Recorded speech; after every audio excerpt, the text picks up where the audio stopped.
వివేకానంద రెడ్డి హత్య కేసులో సీబీఐ చెప్పిన విషయాన్ని తాము ప్రశ్నిస్తున్నామని ఆంధ్రప్రదేశ్ కాంగ్రెస్ పార్టీ అధ్యక్షురాలు వైఎస్ షర్మిల అన్నారు.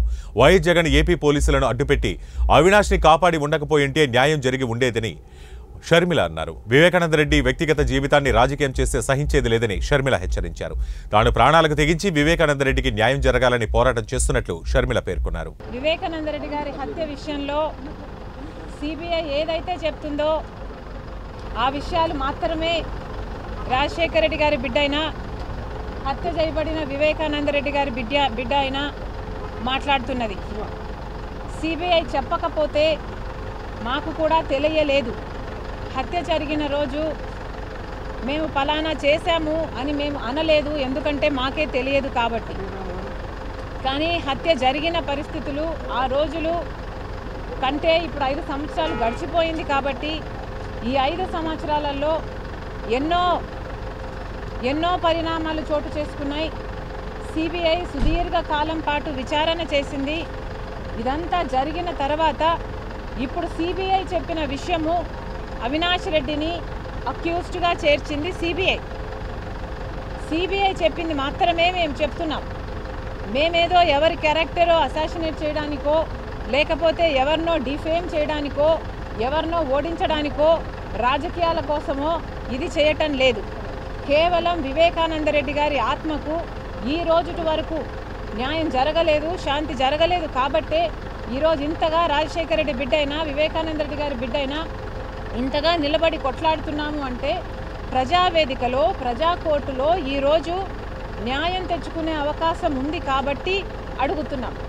మళ్ళీ చెప్తున్నాం, సిబిఐ ఏది చెప్పిందో ఏది చెప్తుందో ఏది ఛార్జ్ షీట్లో చేర్చిందో ఆ అంశాలను మాత్రమే మాట్లాడుతున్నాం.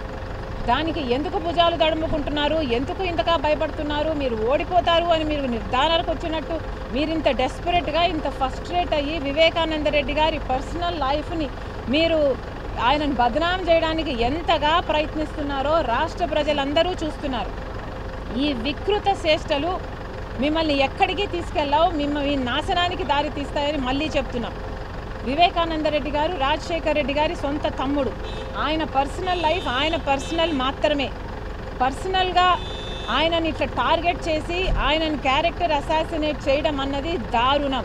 మళ్ళీ చెప్తున్నాం, వివేకానంద రెడ్డి గారి పర్సనల్ లైఫ్ గురించి ఎమ్మెల్సీగా ఆయనను మీరు పోటీలో వైసీపీ పోటీలో నిలబెట్టినప్పుడు కూడా మీకు తెలుసు.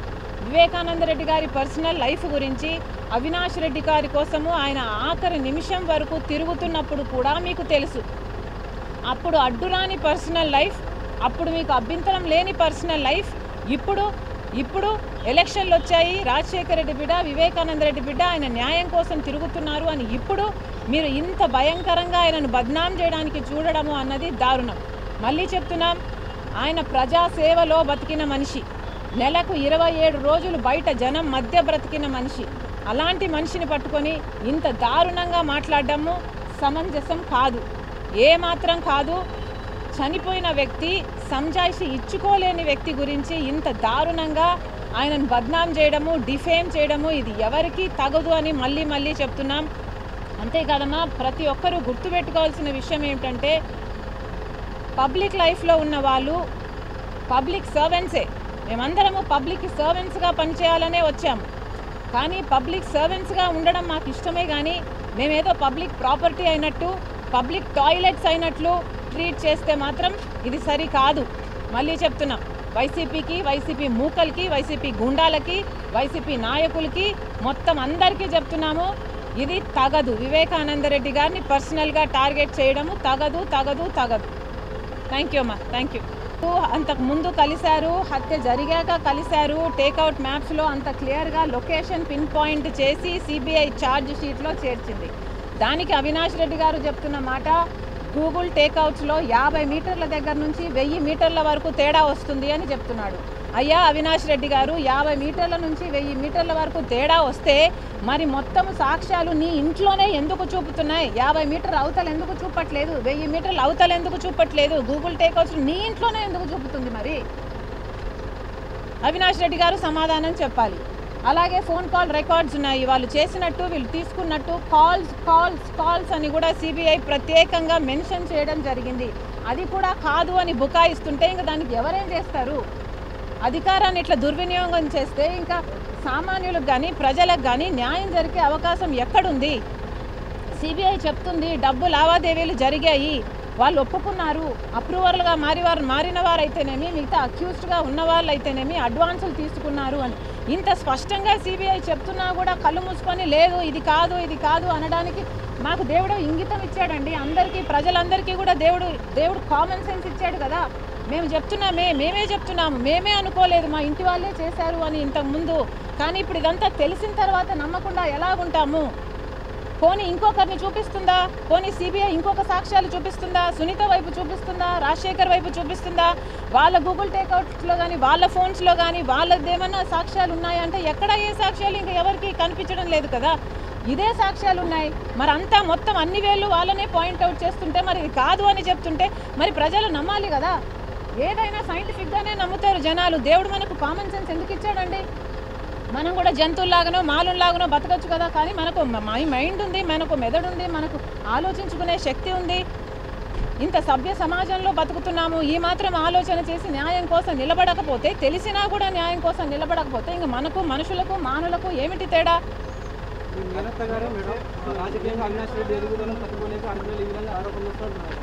ఇంకొక విషయం కూడా చెప్తున్నాం, ఎవరు ఎన్ని చెప్పినా కూడా ఈరోజు రాజశేఖర్ రెడ్డి బిడ్డ, వివేకానంద రెడ్డి బిడ్డ నిలబడింది న్యాయం కోసం. మా గుండెలో నిజాయితీ ఉంది.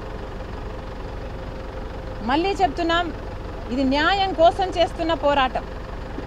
ఇది ఆస్తుల కోసం చేస్తున్నది కాదు, ఇది రాజకీయం కోసం చేస్తున్నది కాదు, ఇది వారసత్వం కోసం చేస్తున్నది కాదు. ఇది న్యాయం కోసం చేస్తున్న పోరాటం. సౌభాగ్యమ్మ, సునీతమ్మ ఈ రోజుటి వరకు కూడా న్యాయం జరగలేదు అని కుమిలిపోతున్నారు. ఒక పెద్ద మనిషి 7 సార్లు గొడ్డలితో నరుకుతే ఆయన తల వెంకలు కూడా బయటకు వచ్చి, ఆయన మెదడు బయటకు వచ్చి అంత ఘోరంగా చనిపోతే, ఇల్లంతా రక్తమే, అంత ఘోరంగా చనిపోతే పెద్దవాళ్ళందరూ కలిసి దీన్ని మభ్య పెట్టాలని చూస్తుంటే ఇక న్యాయం ఎట్లా జరుగుతుంది? అయినా ఆడపిల్లలైనా కూడా మేము నిలబడాలి అని గట్టిగా నిలబడ్డాం, మొండిగా నిలబడ్డాం, ప్రాణాలకు తెగించి నిలబడ్డాం. రేపు మాకైనా మా బిడ్డలకైనా ఏం జరుగుతుందో మాకే తెలియదు. అయినా కూడా ఇంతగా నిలబడ్డామంటే ఎందుకు నిలబడ్డాం? న్యాయం జరగాలి కాబట్టి నిలబడ్డాం. సొంత తండ్రికి అన్యాయం జరిగితే సునీత తట్టుకోలేకపోతుంది కాబట్టి నిలబడ్డాం. మా సొంత చిన్నాన్న, మా నాన్న తర్వాత నానంతటి వాడు, మమ్మల్ని ఎత్తుకొని పెంచిన వాడు, ఇంత అన్యాయం జరుగుతుంటే ఎలా తట్టుకునేది అని అడుగుతున్నాం.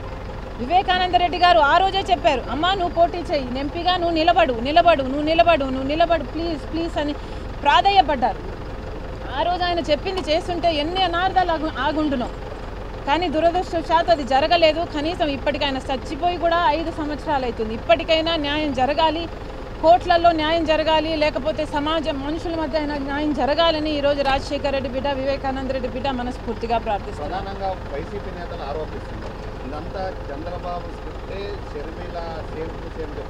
నాకేం అవసరం అయ్యా చంద్రబాబుతో? చంద్రబాబు స్క్రిప్ట్ చెప్పాల్సిన అవసరం మాకేముంది? మేము ఎవరం అసలు? మేము రాజశేఖర్ రెడ్డి బిడ్డ ఇక్కడ, వివేకానంద రెడ్డి బిడ్డ ఇక్కడ. ఒకరి స్క్రిప్ట్ పట్టుకొని చదవాల్సిన అవసరం మాకేముంది? ఎందుకుంటుంది మాకు? మా జన్మలేంటి, మా బతుకులేంటి, మా రక్తం ఏంటి? మేము ఎందుకు ఇంకొకటి స్క్రిప్ట్ పట్టుకొని చేయాల్సిన అవసరం మాకేముంది? మమ్మల్ని ఏం చెప్పి కొనగలడు చంద్రబాబు గారు? మాకేం అవసరం ఉంది ఆయనతో?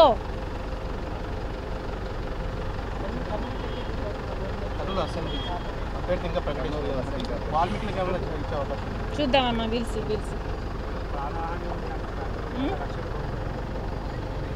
చూద్దామమ్మా. దేవుడు ఉన్నాడు, అంతకు మించి ఏం చెప్పగలము?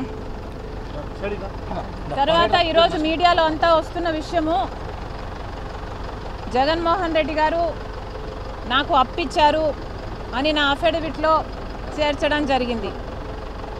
జస్ట్ ఫర్ క్లారిఫికేషన్ సేక్, సమాజంలో నిజానికి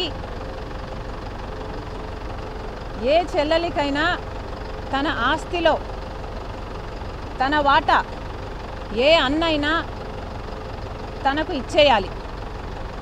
ఎందుకంటే అది ఆ ఆడబిడ్డ హక్కు. ఇవ్వాల్సిన బాధ్యత అన్నకుంటుంది. మేనమామగా కూడా అది ఒక బాధ్యత. ఎందుకంటే తల్లి తర్వాత తల్లి స్థానంలో నిలబడేవాడు మేనమామ కాబట్టి.